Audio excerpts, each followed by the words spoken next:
Now, for more reaction on the story, I'm joined by Professor Alex van den Heever, a governance specialist from Wits University's School of Governance. Prof, thank you so much for joining us this evening. We appreciate your time. So, in your view, what systemic issues do you believe within the SAPS may have contributed to such widespread corruption and possible shielding of criminal syndicates? Well, one of the causes, and this was also identified within the Zondo Commission, but is clearly evident in lots of government departments and state-owned enterprises, is where the corruption may stem from political appointments into the services themselves, so into the administrations.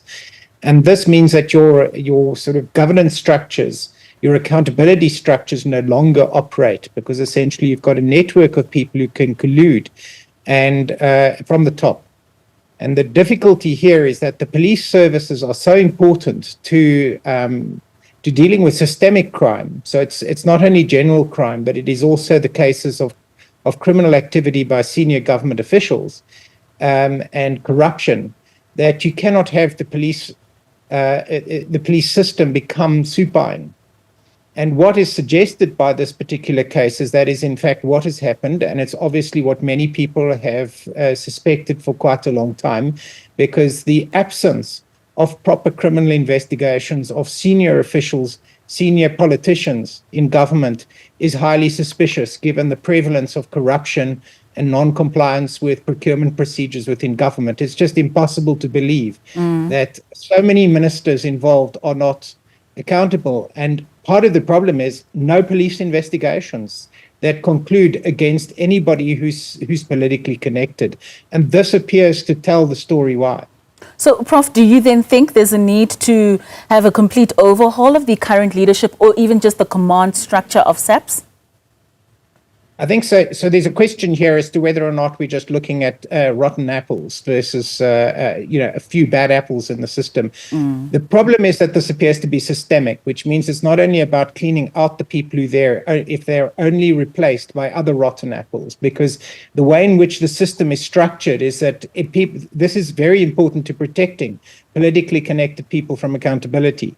So the question is whether, even if they're replaced at the moment, are they going to be replaced with people who are actually going to do their job? So there's a problem with the appointment process of senior people at commissioner level within the police service, as well as the ministers themselves and the exercise of their powers.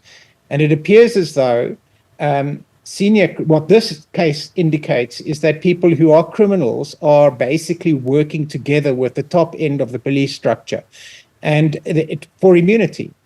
So yes, they need to be replaced, they need to be put to the side, and we need a proper, transparent, independent structure leading the police force. Now, the question is, can that be implemented in this period? But I don't know what the president is going to announce tomorrow, but it better be something along these lines. And what it shouldn't be is another commission of inquiry that's going to last a year and a half, and then where all the recommendations will be ignored.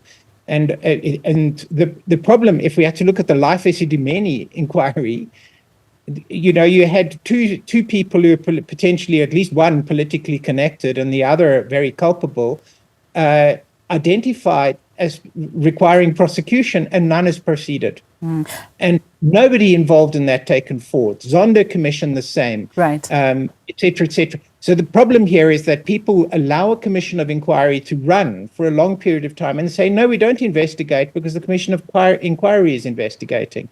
And then at the end of that, they hope that everybody's cooled off and forgotten, and they just leave it. I mean, Prof, you speak about the problem being with the appointments, and you also talk about the process of transparency that needs to take place. And given that the allegations within this particular case involves politicians and other state actors, what reforms do you think we would need to insulate police investigations from that political interference? Well, we can't allow so for instance, in this particular case, and in many cases before, right up to the Scorpions, very successful task forces, specialized task forces are just shut down overnight. And that is how you deal with structural crime and coordinated crime in society, sort of the highly networked crime, where people are very organized, and therefore you require sophisticated investigations, and you require investigative teams who themselves are insulated. So you've got to have those protected. Now, the problem is that we allow a gap at the top, in that we allow interference at the top, who can interfere with task forces and undermine their independence. So there needs to be a very close look at exactly how all of this is structured, because we can't allow politicians to coordinate to protect themselves from the abuse of state resources, which is exactly what's happening. All right. And so we need a new structure. This one's not working, and it needs to be an interim structure in place for now, and we need basically government to act. But this can't continue. It is too important. Most certainly. Prof, thank you so much for your time and for joining us this evening. We certainly are looking. Corruption in South Africa's public institutions is nothing new. But when KwaZulu-Natal Police Commissioner Nhlanhla Mkhwanazi dropped explosive allegations about interference at the highest levels of policing, it reignited a conversation many South Africans are already painfully familiar with. According to governance expert Professor Alex van den Heever from Wits University, this isn't just a KZN problem. It's part of a much deeper, systemic issue that's been rotting the foundations of government institutions for years. Professor van den Heever isn't just speculating.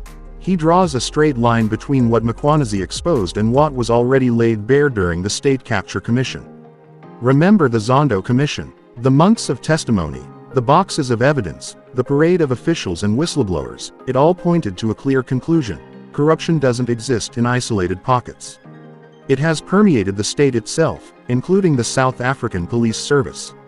When a senior officer like Mkhwanazi speaks out, it's not just about one case, one minister, or one region. It's part of a broader pattern of governance failure. Van den Heever warns that South Africa has been here before. High-level allegations are made, the public gets angry, politicians promise reforms, and then nothing changes. That cycle, he argues, is what keeps corruption thriving. Let's pause for a second and reflect on what makes Mkhwanazi's claims especially powerful. This is a police commissioner, someone who has seen the inner workings of the justice system. When he says top officials are interfering with investigations and protecting criminals, it should shake the system to its core. But instead, many officials have responded with silence, or worse, by questioning his motives. Van den Heever says this reaction is predictable. It's the same strategy used during the Zuma years: discredit the whistleblower, distract the public, and delay accountability. But here's the difference. South Africans are watching. There's a growing sense that the public is no longer willing to accept vague statements or promises of internal investigations. People want consequences, and this is where the conversation turns.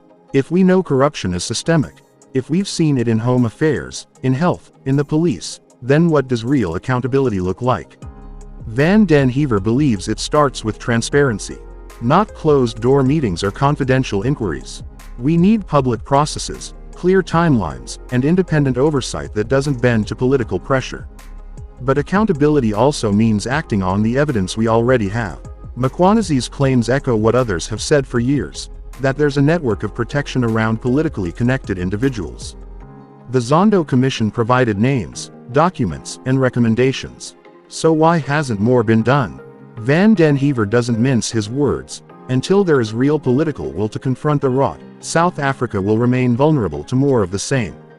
The institutions that are meant to protect democracy will continue to be used as shields for the corrupt.